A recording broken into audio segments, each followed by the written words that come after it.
Hey, welcome back. This is Stephanie Scheller with the Business Owner Spotlight, where we find amazing business owners and put the spotlight on them. The people who have wisdom to share, who have built a business, who have experience, and bring them on and give them the chance to share that experience with you guys, other business owners, other people who are out there in the midst of it, struggling, fighting to make their business and their life work.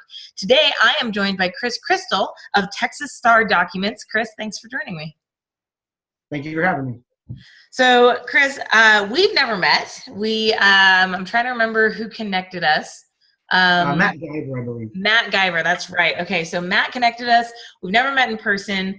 I have a pretty good idea of what you do, but I don't know a whole ton about you, and our listeners don't really either. So why don't we start there? What's your story? What's your business story?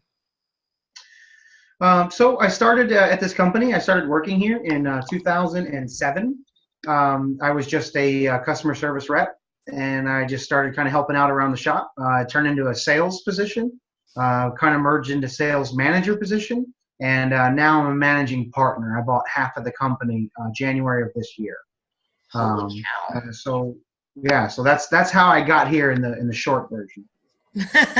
So you started as a CSR, you went to sales manager. So obviously there's something you like about the company, but what was it that drew you to start working there?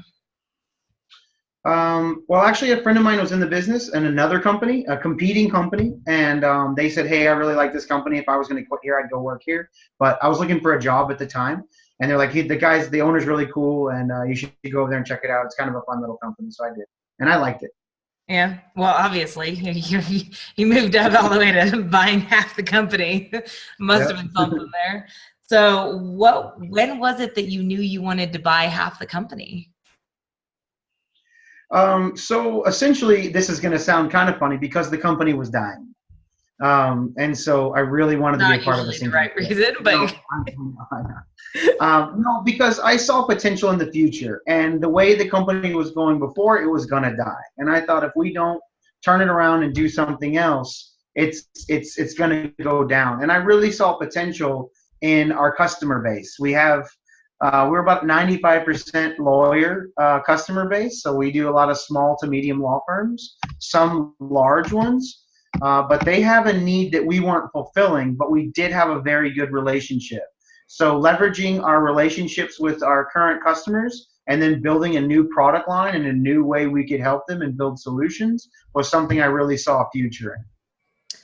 Nice. Well, when you first said that, I was like, yeah, usually people don't buy in when a company's dying. But I think if you're going to buy in when a company's dying, that's actually a great time to buy in because you can get in at a good rate and then you can build it up to actually be something really valuable. I wouldn't say I got it cheap, but if I tried to buy it 3 years ago, it would have been a whole lot more expensive. Nice. That's awesome. So did you know that when you started working there, did you see it as your future? This was where you were going to be long term or not particularly? Well, so when I got to sales, I really saw long-term potential. And that I did because there's good money to be made, and our trial support is our bread and butter. And when attorneys go to trial and they start battling it out in trial, the costs of trial support can get expensive. I was working on commission, and so the more trials we did, the more money I made. I could say like, hey, I can do this. Right. I could do this for a while. And the thing is we're not like, we do anything. We rarely say no. I mean, yesterday I was given 15 boxes to tape up and put a FedEx label on and ship out in an emergency situation. We are not a FedEx pack and ship. That is not what we do. But our clients came to us in a great deal of need, and we have the manpower in less than an hour to facilitate the crazy deal they needed within 1 hour, and we did it. And we billed them heavily for it, but at the same time, it's one of those deals to where I have a pretty good knowledge of what lawyers and law firms need, and we have the ability to do just about anything. And so that's pretty fun to be able to just not say no, to just figure it out, regardless of what it is. That is cool. So something hit me just now. I know I've done interviews with people who've gone from employee to business owner. I've never interviewed someone who's gone from employee to business owner in the same company. How did you have to shift? Like, how did you make that leap? Because it's hard enough just to go from employer to business owner. Making it in the same company, I can't imagine. Well, I tried to buy in, and I don't know how much my partners of this want me to share, but I'm not that concerned about it. So a long time ago, I tried to buy a little bit. I just wanted a little piece of the pie, Mhm. and they were kind of iffy and on the fence. And then about a year and a half ago, I developed a business plan of my own, and I presented it to them. And I said, you basically have two choices: either let me buy in, or I'm going to go start this company. And Oh, so nice. that's basically what I did. And it wasn't like a blackmail situation. It was like, hey, I think that we can make money together, but Yeah. I'm not doing it unless I own half the company. So I'm Right. giving you a straight. Here's my business plan. You can even try and compete with me if you want. Here's my business plan. I'm not being sneaky. And so they said, let's do it. Let's rock and Nice. roll. I like it. Let's go. I mean, Was it they hard saw the to? writing on the wall. They saw the writing on the wall. It's Yeah. our business model before essentially was a Kinko's for attorneys, and now we are a business solutions company. So wow, you really made it. How did you go from being, hey, I'm a sales manager? Like, are you still running the sales manager position? So I'm still one of the lead salespersons. Okay, so then your Yeah. position didn't necessarily change all that much. You just Nope. actually got a piece of the pie. Yeah, and there's no pie right now. Right now we have an empty dish and we have some flour and we have some sugar and some apples and stuff. We're gonna make a pie, and then Nice. I want. How far out is this pie before you get this pie in the oven? Well, I thought I'd be rolling out in June, and we haven't rolled out. Well, we're doing a lot of what we said we'd do already. There's a lot of the things that I wanted. It wasn't just one. There wasn't a silver bullet per se. There was a lot of little pieces that I wanted to make changes to. I've made most of those changes. I would say that I took my end game as from June till January 1st of next year. June to Jan. Okay, so Doubled in my time. My turnaround time doubled. well, yeah, but I mean that's business. I think you just said something that I just wrote down because I think it's a concept that has come up several times.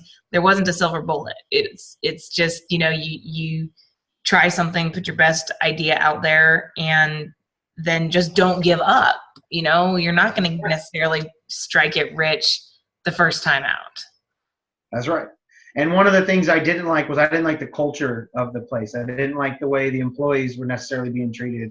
I didn't like the way things were. And it wasn't bad by any means. It wasn't one of your Uber situations or some things that's going to make CNN. It was just something I thought, like, I'm a believer in like Elon Musk and Steve Jobs and those guys.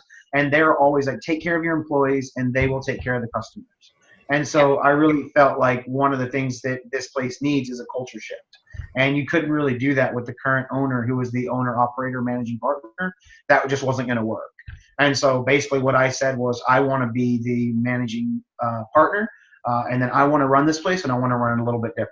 And so I laid down my parameters of what I needed monthly. We didn't have a fridge. We didn't have caller ID.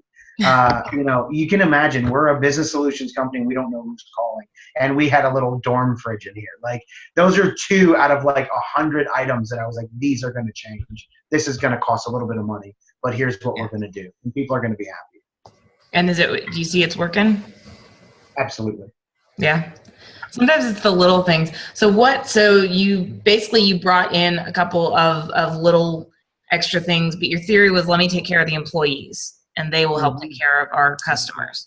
So even though you're a sales guy, it sounds like you're fairly employee focused. Very employee focused. Okay. So what was probably the biggest challenge? What was probably the biggest challenge you encountered in moving in, taking over and coming in as the managing partner, and how did you handle that? So there was a certain dynamic that I wasn't aware that was happening until after I took over. And so it was a hindsight kind of a thing. The managing partner who was here before, he didn't do a lot. And I would say he didn't do a lot physically. I mean, he didn't make any copies. He didn't do scanning. He didn't pick up jobs. He did a lot of the day-to-day bookkeeping, accounting type work, but that's about all he did. But one thing that he really, really, really did was he was here all day long, keeping an eye on the employees, making sure things were running smoothly and all that kind of stuff, while I was out generating new business, making sure our current customers were happy, and putting out any fires that we created. I'm still doing the latter three, but there's nobody here watching everybody So that was one of the main things I had to do, was to create an atmosphere that was more self-motivating for the employees, and also something that where people took a little bit of ownership in what they did. So it wasn't them fulfilling an order that was barked at them so much as it was a group of people who wanted to get their job done right because they believe in what we're trying to build. How did you do? I've heard so many people talk about wanting to do that, and so many people struggle with it. How did you do that? How did you build that culture of self-starter and you taking ownership? Well, so one of the things is I wanted to give one of the things we don't have is a corporate atmosphere here. Everybody just works here. We have production and we have sales, and that's basically it. There's no managers. There's no hierarchy. There's no anything. But I like that. That's kind of cool. But one of the things I did want to do is assign kind of projects or sections to people. So I now have one of my employees who's taken over some of the bookkeeping stuff. She's doing my accounting. She's doing my collections. She's doing all that. She never did that before. And she's really enjoying it. She's checking the mail. She's making sure things are flowing right as far as getting things in and out. We have an inbox and an outbox. She's taking care of that. I got another guy, and he's on my inventory. So he, if we got nothing to do, first thing he does starts checking, make sure we're completely stocked up with everything we need. He's taking ownership in the cleanliness of the shop. And then I've got another guy who's taken over kind of the digital part of what we do. And he's done a lot of research, and he presents me with materials that he finds, even after hours, even at home. He'll come in the morning and he'll present some stuff, and he'll print it out for me that he found last night, and he read about it. And I'm like, he's not even getting paid for that, and he's doing it. It's pretty awesome. That is really cool. I love that. And I love that your staff has stepped up like that. It speaks very highly to you as an owner. It really does. Thank you. One last question. I love asking this question because what's amazed me is I've asked this question 22 times now. So far, I have yet to get the same answer. I got the same answer once, but so far everyone's had their own answer. What is your best piece of advice for other business owners out there? Oh, well, the number one thing is don't feel like you got this covered. Don't think that 20 grand is coming in a month and 30 grand is going out, so you made 10. Don't think that, you can take a day off for the first 3 years, and don't think, well, that's not true. Don't think that you can just take weeks off for the first 3 years. And don't think that the IRS isn't ready with some paperwork that you didn't fill out.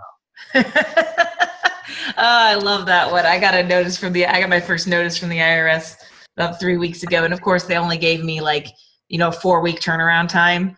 And I was like, I had a 4-week turnaround time I had a 29-day turnaround time. And I was like, it was fantastic. And they totally misfiled stuff, but, oh yeah. Yeah. They threatened to cut off our sales permit.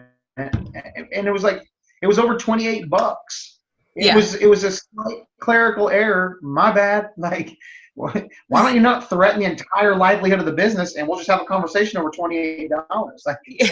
I'll pay for it today. Right. Yeah. It's amazing. A good friend of mine refers to the IRS as the most aggressive collections agency you will ever encounter in your life. I take it a step further, and I say, as a kid who feels like he might want to go into organized crime, and they're like the mob or the IRS. Oh wow, that's and on that note, when they can come in with guns and pen and paper and strip you of your business and put you in jail, there's not much they can't do. This is true. I stay on their good side. I pay my taxes. I don't take any shortcuts. I don't use the company card. I fly clean and straight.